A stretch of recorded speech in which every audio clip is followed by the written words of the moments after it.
Hi everybody, it's Miss Olivia for another story time.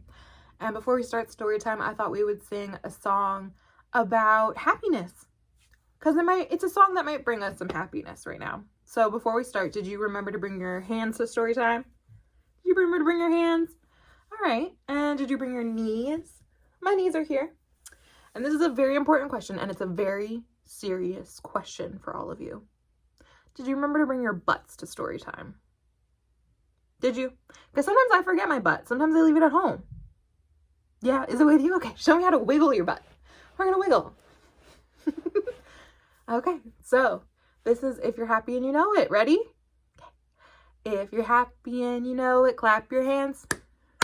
If you're happy and you know it, clap your hands. If you're happy and you know it, then your smile will surely show it. If you're happy and you know it, clap your hands. Okay, now we're going to tap our knees. If you're happy and you know it, tap your knees. If you're happy and you know it, tap your knees. If you're happy and you know it, then your smile will surely show it. If you're happy and you know it, tap your knees. All right, now the very, very serious one. If you're happy and you know it, wiggle your butt. If you're happy and you know it, wiggle your butt. If you're happy and you know it, then your smile will surely show it. If you're happy and you know it, wiggle your butt. Good job. See, doesn't that bring a smile to your face, wiggling your butt around? We're going to read is Sam and Dave Dig a Hole by Burnett and illustrated by Classen.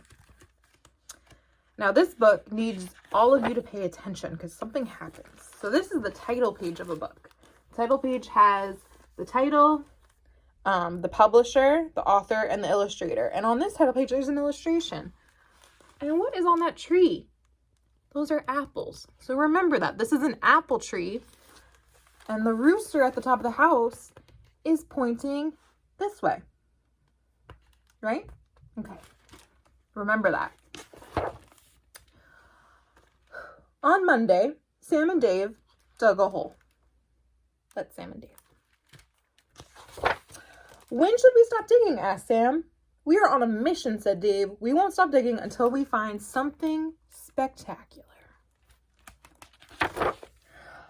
The hole got so deep that their heads were underground, but they still had not found anything spectacular. We need to keep digging. Do you notice anything spectacular on this page? What about that? That's a big diamond. It's pretty spectacular. So they kept digging. You see anything else on this page? That's right, a bigger diamond is down here. They took a break. Dave drank chocolate milk out of a canteen. Sam ate animal cookies he had wrapped in their grandfather's kerchief. Maybe, said Dave. The problem is that we are digging straight down. Yes, said Sam. That could be the problem. I think we should dig in another direction, said Dave. Yes, said Sam. That is a good idea. Do you think they should dig in a different direction? You think if digging this way, they'll find more diamonds?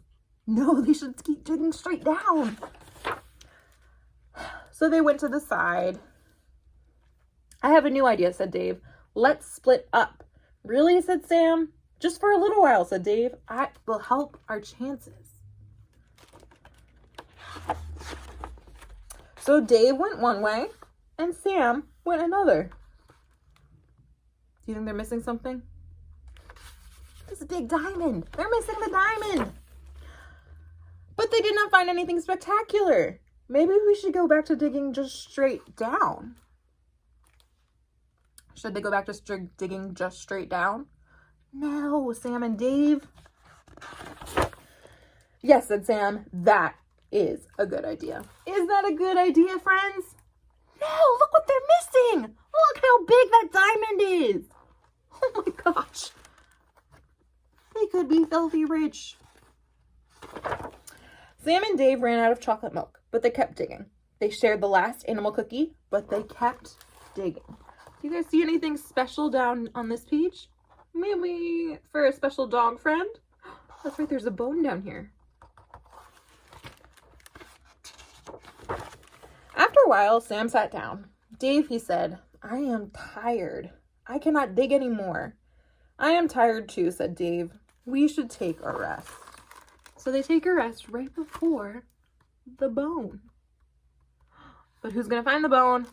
That's right, the dog is. Sam and Dave fell asleep. So they fell asleep. And who went down the hole? The dog. And this has no words on the page. Does it look like there's still dirt around them? Is there any dirt? No, it's just a big white space. Then Sam and Dave were falling. Where were they falling to?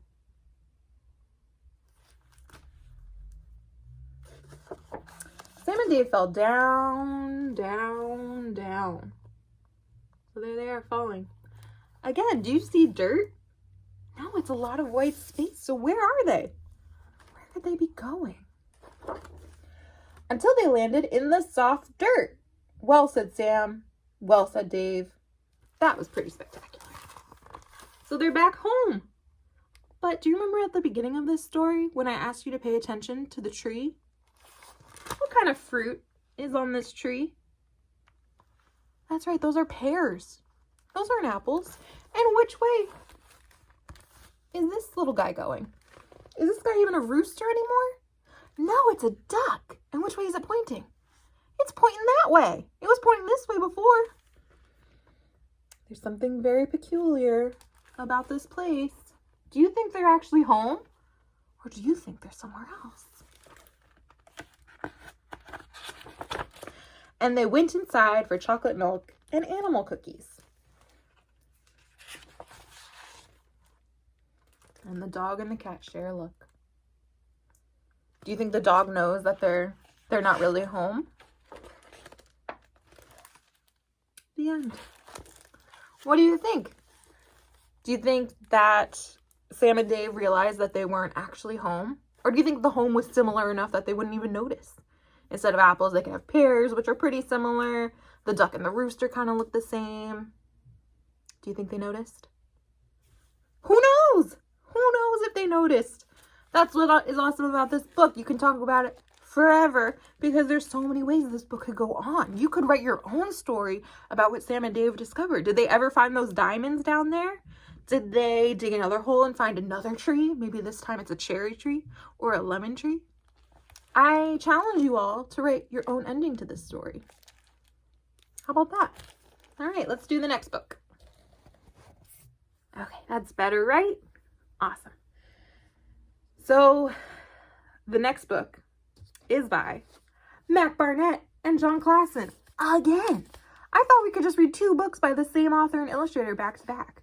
So what does an author do? An author, like Mac Burnett, he writes the words of the book. And John Classen, who is the illustrator, he draws the pictures. So let's read another one of their books. This is called The Wolf and the Duck and the Mouse. And this one is pretty darn funny.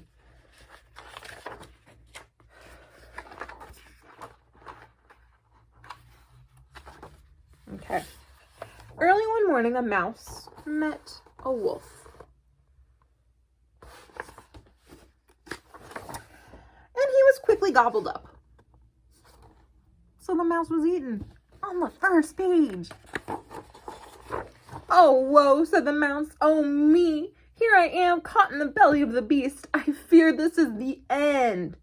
Be quiet, someone shouted. I'm trying to sleep. The mouse shrieked. Who's there? So he's in the belly of the wolf, and someone's talking to him. A light was lit. A duck lay in bed.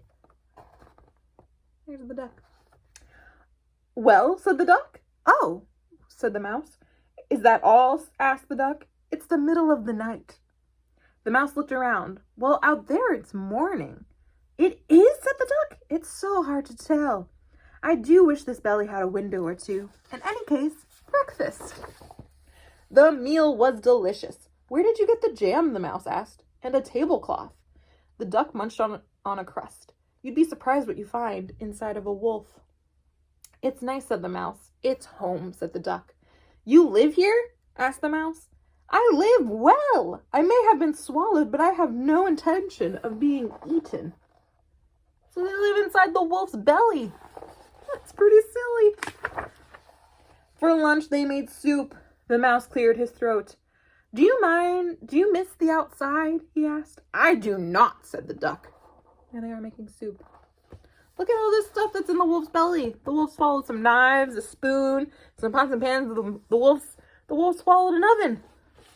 That was one hungry wolf. When I was outside, I was afraid every day wolves would swallow me up, said the duck. In here, that's not a worry.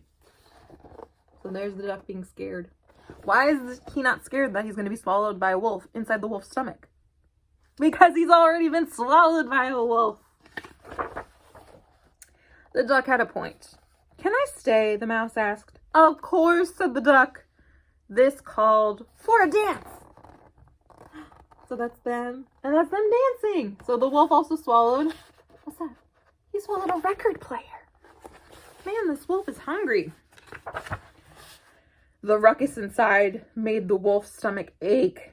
Oh, woe, said the wolf. Oh, shame. Never have I felt such aching and pain. Surely it must have been something I ate.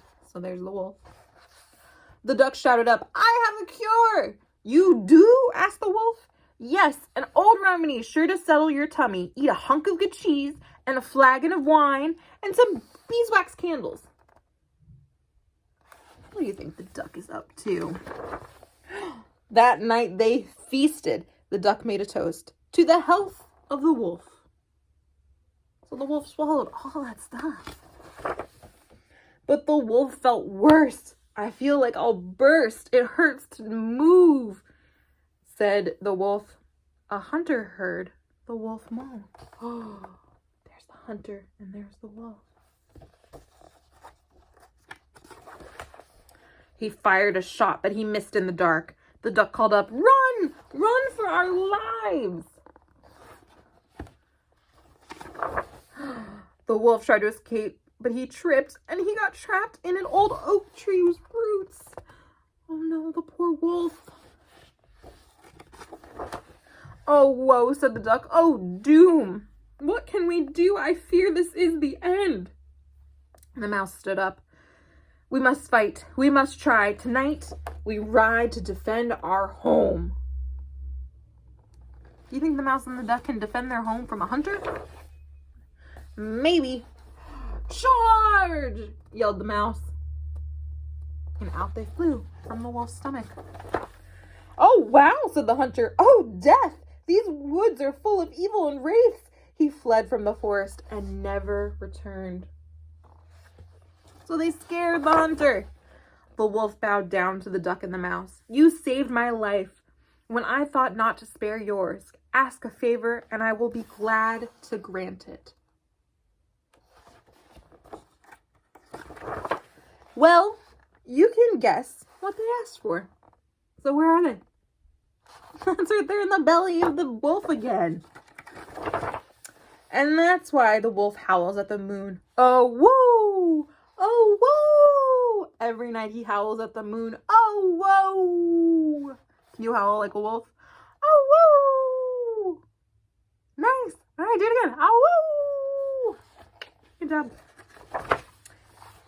The end. Oh, those are pretty cool, right?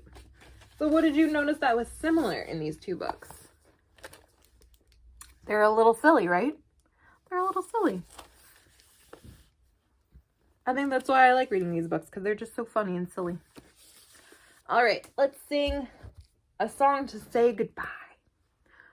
So the song that we're going to sing isn't really a song. It's a rhyme with some actions, okay?